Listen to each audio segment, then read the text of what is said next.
Caden, what are we listening to? Just a Christian metal band. I mean, what's wrong with it? Oh, I guess that's cool.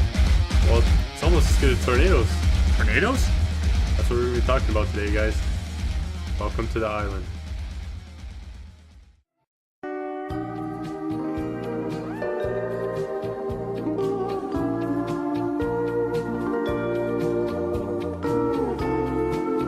This is the Island Podcast, where we talk about faith, culture, and everything in between. I'm Pastor Aaron. And I'm Caden. And today we're going to be talking about Christians in music and tornadoes.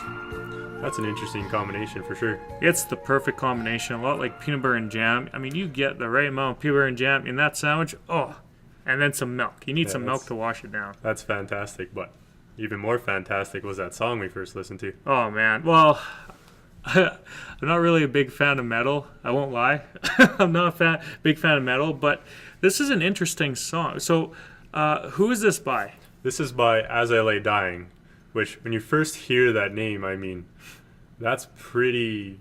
What do you think? It's an uplifting name, and it encourages me. Absolutely. No, these guys are a Christian band. But what's interesting is Christian metal is the only genre in all of music to actually have Christian in front of, the actual genre that they are. Interesting, yeah. Yeah, I guess you don't see really Christian pop, I mean, there is Christian pop, but you don't see that label, hey? Yeah, it's only just pop or hip-hop or rap or whatever it may be. Yeah. Well, maybe one of the reasons is because you can very easily buy an album and not know what they're singing or talking about. That's very true. What I find interesting is a lot of metal it sounds almost angry. Yeah. Have you ever heard of people saying they're always honest when they're angry? Yeah, that's so right. That's where I kind of see the connection between Christianity and metal. Yeah, I've had some friends who've seen a very similar connection in that too. You never really hear happy metal. No, definitely not. How about we look further into this song, though? It's called A Greater Foundation.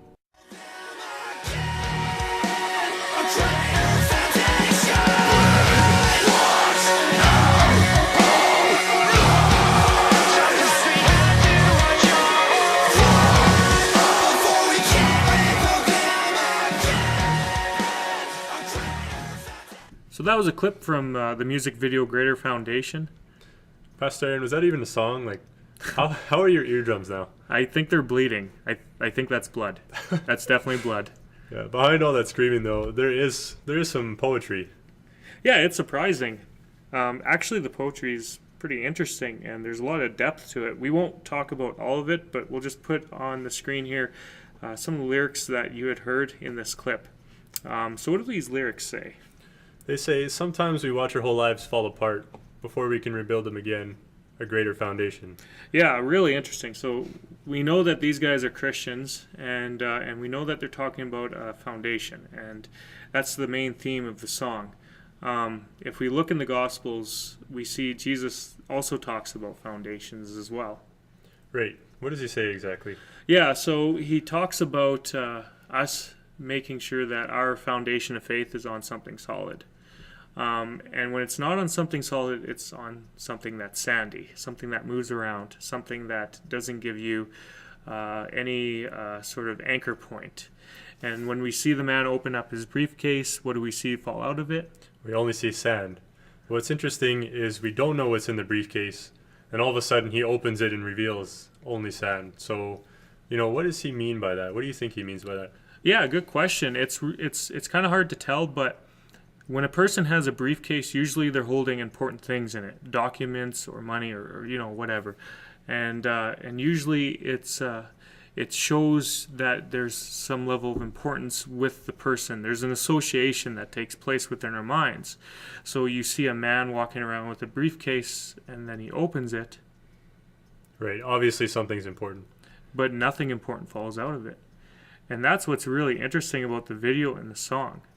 Obviously, the foundation that this man had beforehand wasn't a good foundation at all.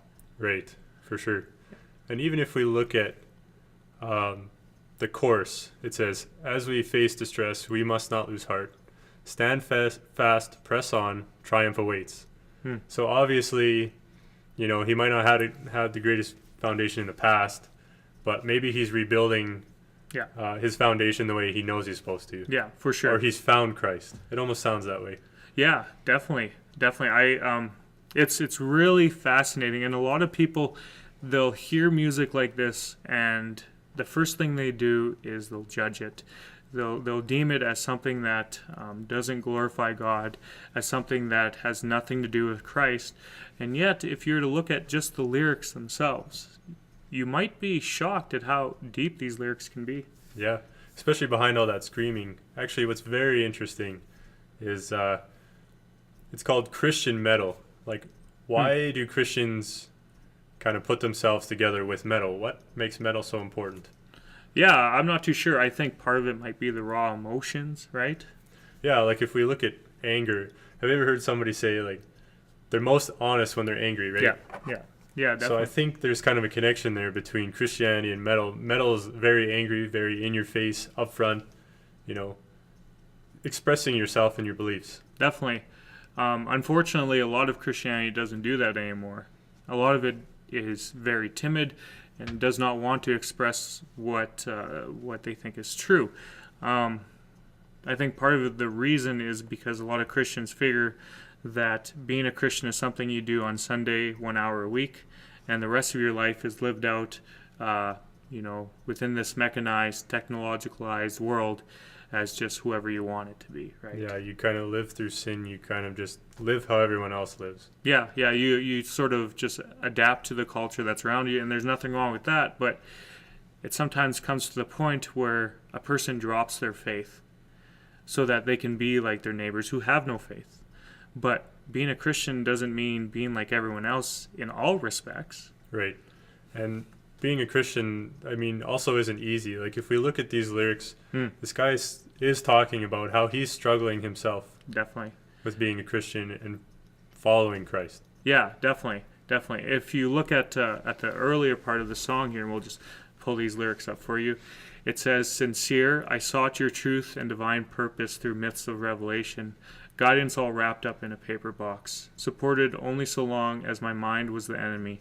I could not in conscience hold on." There's a lot of ways of interpreting that. One way that I see it is that he was holding on, obviously, to things that weren't true. Yeah, like they seem so perfect. Like when it says guidance all wrapped up in a paper box, obviously he means like somebody just gave it to him and told him that was the truth. That's what I see. Yeah, and that might have been the case, but perhaps he's in a different place in his journey. Every once in a while, the Christian has to let go of certain things so that God can become the most important in their life again, right? So that it's the Lord rather than whatever it might be. And sometimes it's traditions. Sometimes it's the traditions that we have in our personal lives and in church and in society. And these traditions can be a very good thing, but when they become something that's more important than our Lord, then maybe we have it a little backwards. For sure. And I think this guy actually realizes it because the last line of that verse, it says, "I could not in conscience hold on." Yeah. So basically, obviously, he feels almost guilty for following, and he knows that's not right, and he kind of lets it go. Yeah, definitely. And instead of being hypocritical, so someone who is holding on to something when they shouldn't be and knowing it, he lets go, which is fantastic about metal. There's this rawness about it, this humanity about it, and I think we really see it in the poetry here. For sure.